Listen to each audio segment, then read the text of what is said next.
Yo, it's your boy DC Tree from dctreenation.com, where we cover hoops and heroes.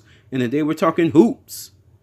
Carmelo Anthony is free from New York City. We discuss it after this.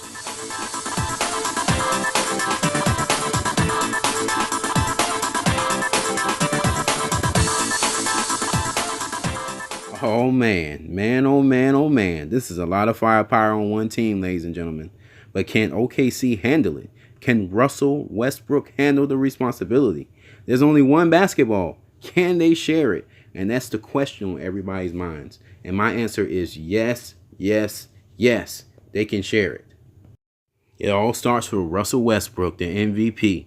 We know him to be this dominant scorer, this aggressive scorer. But don't forget, Mr. Triple-Double himself can get assists. He can get others involved. And he's going to have to sacrifice his scoring to get these two guys involved. He has to keep Melo happy. He has to keep George happy. I say, hey, he almost averaged 30 points a game last season. He needs to drop that to the lower 20s and increase his assists to keep this thing going. And I think he's willing to do that because he wants to win. He wants to win, ladies and gentlemen, and that's important. The next question is Carmelo Anthony ready to sacrifice his game to win a championship, or at least try to win one? And, you know, that's a big question because he's been a little selfish over the years.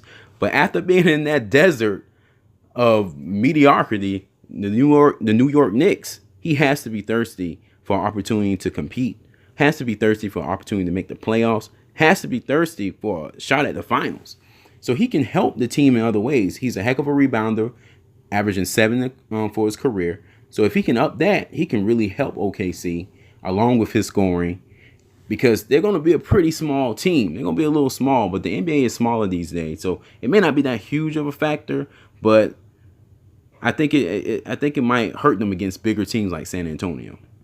Last but not least, you got Paul George. Paul George, I think he would fit in the team pretty well. He's definitely hungry for a win.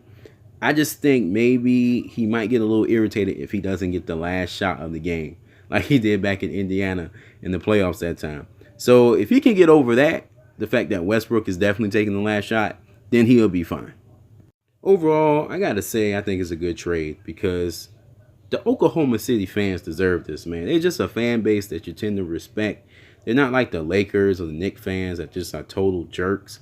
OKC, you can root for them, especially coming off that Kevin Durant foolishness they had to endure. They deserve this, and I'm glad they got this new big three that quick after the whole Kevin Durant scandal. So, you know, I'm glad they rebounded in this way.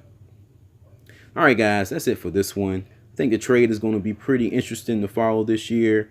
Make sure you check us out at dctree-nation.com for more on this topic. Peace.